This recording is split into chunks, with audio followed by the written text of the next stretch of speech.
Dans une région lointaine, cachée entre des montagnes majestueuses et une dense forêt tropicale, se trouvait un village oublié par le temps.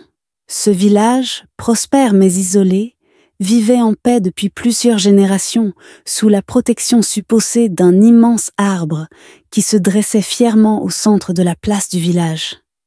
Cet arbre, imposant et mystérieux, symbolisait la force, la résilience et la paix.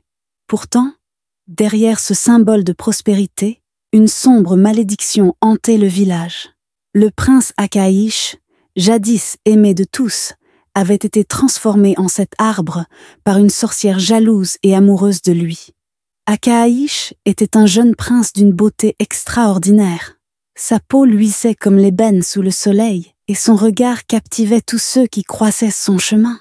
Charismatique, vaillant et toujours impeccable, il avait conquis les cœurs de nombreuses femmes du village. Mais une femme en particulier, une puissante sorcière nommée Mankashi, était tombée éperdument amoureuse de lui. Cependant, Akaaïch aimait une autre femme, une villageoise simple, douce et discrète. Lorsque Mankashi apprit qu'Akaaïch prévoyait de demander sa bien-aimée en mariage, elle fut consumée par la jalousie. Dans un accès de rage, elle jeta un terrible sort sur le prince, le transformant en un grand arbre au cœur du village. Le prince, désormais enfermé dans cette forme végétale, ne pouvait que regarder impuissant les saisons défiler, les générations passées, tandis que son amour et sa liberté lui étaient arrachés. Les générations s'écoulèrent, et l'histoire du prince Akaaïch fut peu à peu oubliée, enfouie sous des légendes et des superstitions. L'arbre, qui continuait à prospérer malgré les années, devint une figure de vénération.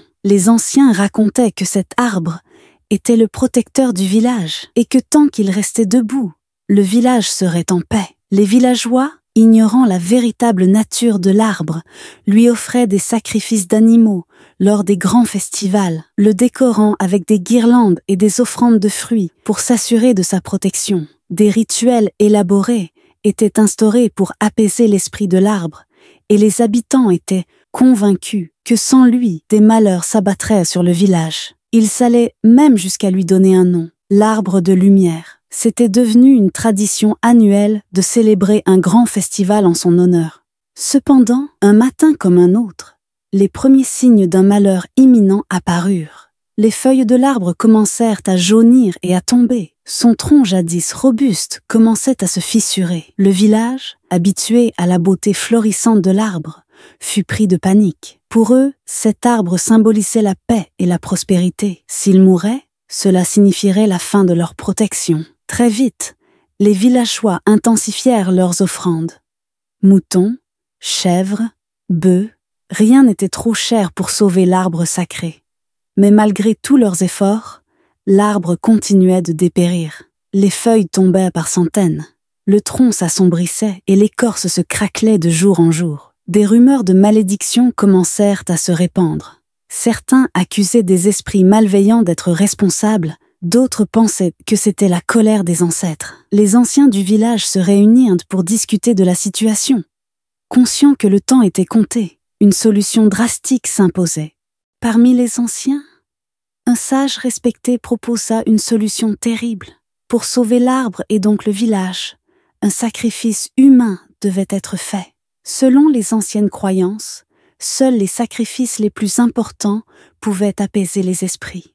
Il fut décidé que la personne sacrifiée devait être une jeune femme sans parents ni mari. Leur choix se porta sur Kira, une jeune femme orpheline qui vivait seule à la lisière du village. Une jeune femme du nom de Kira, rejetée par les villageois depuis son enfance à cause de la perte tragique de ses parents dans un incendie, était considérée comme maudite. On évitait son regard, on murmurait sur son passage. Bien qu'elle n'ait jamais fait de mal à quiconque, son isolement social faisait d'elle la victime idéale pour ce sombre rituel. Une nuit, des hommes du village vinrent chercher Kira. Attirée de force vers l'arbre, elle fut ligotée solidement à son tronc, terrifiée et inconsciente du sort qui l'attendait. Les anciens commencèrent alors leur rituel, chantant des incantations en espérant que le sacrifice rétablirait la santé de l'arbre. Kira, paniqué, criait de toutes ses forces, mais personne ne répondait à ses supplications. Cependant, juste avant que le rituel ne soit achevé, un événement inattendu se produisit. L'arbre se mit à émettre une lumière intense, éblouissant tout le village. Profitant de la confusion, Kira réussit à se défaire de ses liens et s'enfuit dans la forêt. Les villageois,